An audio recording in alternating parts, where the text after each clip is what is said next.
Bismillahirrahmanirrahim. Assalamualaikum warahmatullahi wabarakatuh. Waalaikumsalam warahmatullahi wabarakatuh. Puji syukur alhamdulillahirrabbilalamin, pada kesempatan ini kita dapat berkumpul dalam rangka untuk melaksanakan praktek coaching untuk memenuhi tugas demonstrasi kontekstual modul 2.3. Sebelumnya perkenalkan, saya Ridho Budi Utomo selaku observer.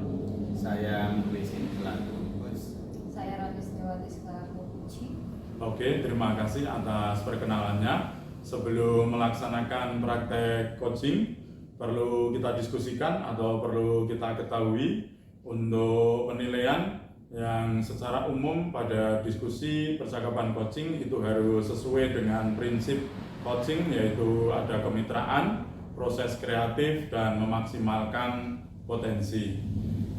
Yang pertama, Pak Lisin selaku coach, saya ingin bertanya, menurut Pak Lisin, nanti apa yang ingin dikembangkan dalam praktek coaching nanti, Pak Lisin?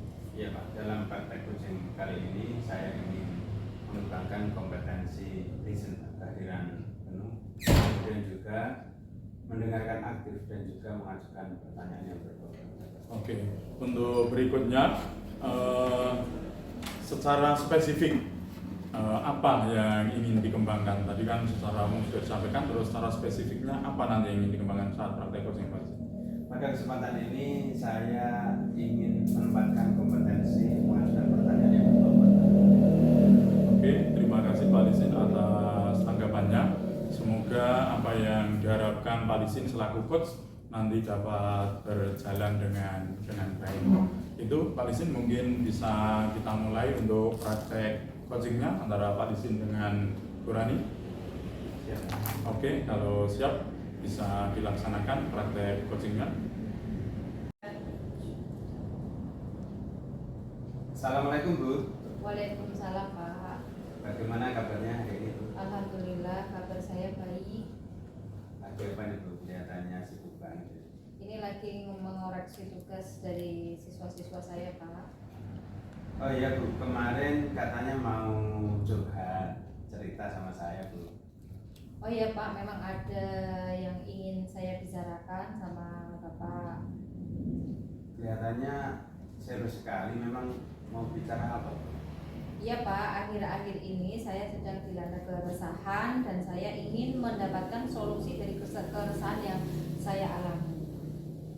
Baiklah, itu semoga dengan pertemuan kali ini Bulan mendapatkan solusi atas keresahan yang dialami dan semoga saya bisa membantunya. Nah, sekarang Ibu Rani coba ceritakan apa yang membuat resah itu. Ya ini Pak, kemarin saya itu ditegur oleh kepala sekolah karena ketidakdisiplinan dari kinerja saya selama ini. Ketidakdisiplinan yang bagaimana Bu? Mendapatkan teguran atau bagaimana? Coba Ibu jelaskan bisa. Oke. Kemarin itu saya dipanggil oleh kepala sekolah, kemudian di ruang beliau, kepala sekolah menegur saya atas keterlambatan saya akhir-akhir ini. Padahal setiap kali saya datang terlambat, saya selalu meminta izin lewat WhatsApp. Lalu menurut Ibu alasan apa yang membuat Ibu bisa datang terlambat? Saya datang terlambat bukan tanpa alasan Pak.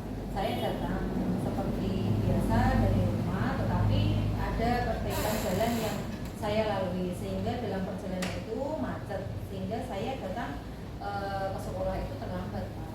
Oh begitu masalahnya. Menurut Ibu apakah Ibu melanggar kedisiplinan seperti yang kepala sekolah keluhkan kepada Ibu?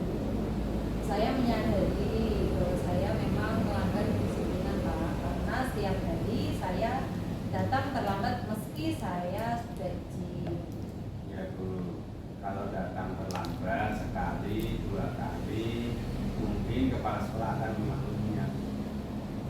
Tapi kalau sudah hampir setiap hari, pasti beliau akan bersikap tegas, karena beliau harus memperhatikan setiap warga sekolahnya. Apabila ada yang salah, memang harus ditegur. apalagi kita sebagai guru yang seharusnya menjadi teladan untuk. Lalu apa yang menjadi keresahan? Saya memang merasa kurang disiplin pada akhir-akhir ini Pak. Yang menjadi keresahan saya adalah saya tidak enak dengan kepala sekolah karena ketika ditegur saya sedikit kurang menerima karena saya punya alasan kenapa seperti itu. Begitu. Berarti karena Ibu Rani kurang disiplin akhir-akhir ini dengan sering datang terlambat, jadi Ibu Rani ditegur oleh kepala sekolah dan Ibu Rani resah karena teguran dari kepala sekolah kurang Ibu terima sebab ada alasan dibalik keterlambatan tersebut. Jadi menurut Ibu bagaimana dengan sikap kepala sekolah tersebut?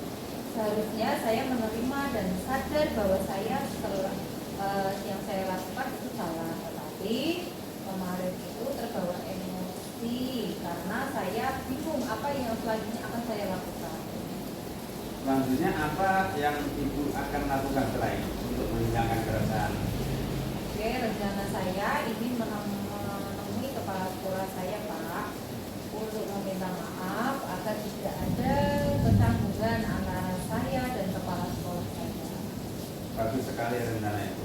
Lalu bagaimana cara Ibu untuk memperbaiki masalah kedisiplinan Ibu? Nah, itu saya bingung. Bagaimana saya bisa disiplin dengan kondisi jalan yang sedang diperbaiki sekarang itu Pak? Menurut Ibu, kekuatan apa yang Ibu miliki untuk mengatasinya? Saya terbiasa bangun pagi Pak, dan sebenarnya saya juga tahu ada jalan alternatif yang lain yang biasa saya lalui meskipun jaraknya agak lebih jauh, sehingga rencana saya akan berangkat ke sekolah lebih pagi dan mengambil jalur alternatif tersebut. Sangat bagus Ibu, solusi dari Ibu ini sangat luar biasa untuk mengatasi masalah yang Ibu hadapi. Dengan berangkat lebih pagi dan memilih jalur alternatif agar tidak terkena macet dalam perjalanan ke sekolah. Ya Pak, syukur alhamdulillah. Sekarang ini saya merasa lega karena jujur saya takut mengambil langkah dalam menyelesaikan itu. Apalagi dalam berurusan dengan atasan kita agak khawatir takut salah langkah Pak. Syukurlah Ibu Rani sudah merasa lega. Lalu dari yang sudah Ibu rencanakan tadi, komitmen apa yang akan Ibu lakukan untuk menjalankan rencana ini? Mengenai hubungan dengan saya dan kepala sekolah akan mengutarakan permohonan maaf saya Pak besok. Untuk masalah kedisiplinan kedepannya saya akan berangkat lebih awal lagi ke sekolah dan memilih jalan alternatif supaya tidak terkena macet di sekolah Pak. Baik, ide yang sangat bagus sekali Bu. Semoga permasalahan Ibu dapat terselesaikan dan Ibu dapat bekerja dengan suasana hati yang nyaman, damai, tanpa dihantui rasa resah. Amin. Terima kasih Pak untuk waktunya telah mendengar keluh kesah saya. Sekarang ini saya merasa lega. Semoga kita nanti menjadi guru yang bisa memberikan teladan yang baik untuk siswa kita. Amin, amin ya rabbal alamin. Sama-sama Ibu. Kalau sudah tidak ada lagi yang kita obrolkan, saya mau pamit ke ruang guru dulu. Oke, baiklah Pak. Terima kasih. Wassalamualaikum warahmatullahi wabarakatuh. Terima kasih Pak Lisin yang sudah melaksanakan praktek coaching dengan Bu Rani. Alhamdulillah sangat luar biasa. Saya melihat sebagai observer mengamati Pak Lisin selaku coach dan Bu Rani selaku coaching sangat luar biasa suasananya. Terima kasih. Ada beberapa hal yang perlu saya sampaikan ke Pak Lisin selaku coach. Dari yang sudah panjenengan laksanakan Pak Lisin, menurut panjenengan bagaimana ketercapaian dari proses coaching Anda yang jenengan laksanakan? Ya Pak Ridho, yang sudah saya lakukan tadi dalam proses coaching, yaitu saya sudah mengajukan pertanyaan-pertanyaan yang berbobot. Dengan pertanyaan tadi bisa membuat uji ataupun berani tadi, ya Bu ya, menemukan ide atau gagasan untuk menyelesaikan masalahnya. Gitu Pak. Oke, terima kasih. tidak jauh beda dengan apa yang saya amati Pak Lisin. Pak Lisin telah melaksanakan proses coaching dengan luar biasa. Dapat secara prinsip coaching sudah ada dari tadi kemitraan, proses kreatif, memaksimalkan potensi, sudah terlihat keakraban antara coach dengan coaching, suasananya enjoy, mengalir. Bu Rani yang punya masalah dapat menyampaikan, terus di coach oleh Pak Lisin, Bu Rani dapat menemukan solusi-solusi dari permasalahan yang ada. Tadi terlihat Bu Rani dapat menemukan solusinya tadi dengan berangkat lebih awal dan melewati jalur alternatif yang lainnya supaya tidak terlambat datang ke sekolahan. Itu yang berdasarkan yang saya amati Pak Lisin tidak jauh beda dengan yang Pak Lisin laksanakan dan Pak Lisin sampaikan. Untuk berikutnya, ada tidak Pak Lisin yang ingin kembangkan setelah tadi melaksanakan yang tadi sudah tercapai dan ingin dikembangkan lagi dari proses coaching yang sudah dilaksanakan tadi Pak Lisin? Iya Pak, kompetensi yang ingin saya kembangkan lagi yaitu kompetensi menghasilkan pertanyaan yang berbobot. Selain itu juga saya ingin mengembangkan kompetensi kehadiran pendidik. Saya berikan agar komunikasi lebih efektif. Kemudian saya juga ingin mengembangkan kompetensi mendengarkan aku supaya nanti saya dalam memberikan pengajuan pertanyaan itu lebih efisien, lebih tepat dan juga lebih berbobot. Oke, terima kasih Pak Lisin atas tanggapannya.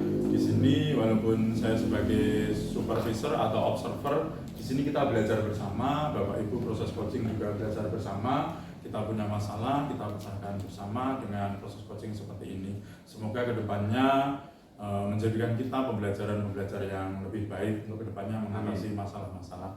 Itu kiranya dari saya selaku observer, banyak kekurangan kesalahan dalam mendampingi Bapak Ibu untuk melihat Bapak Ibu melaksanakan proses coaching, banyak kekurangan dan kesalahan. Saya mohon maaf yang sebesar-besarnya. Mari kita ucapkan hamdalah, senantiasa kita bersyukur masih diberi kesehatan dan masih bisa berproses kebaikan seperti ini. Alhamdulillahirobbilalamin. Untuk menutup acara hari ini saya tutup. Assalamualaikum warahmatullahi wabarakatuh. Waalaikumsalam warahmatullahi wabarakatuh. Langsung.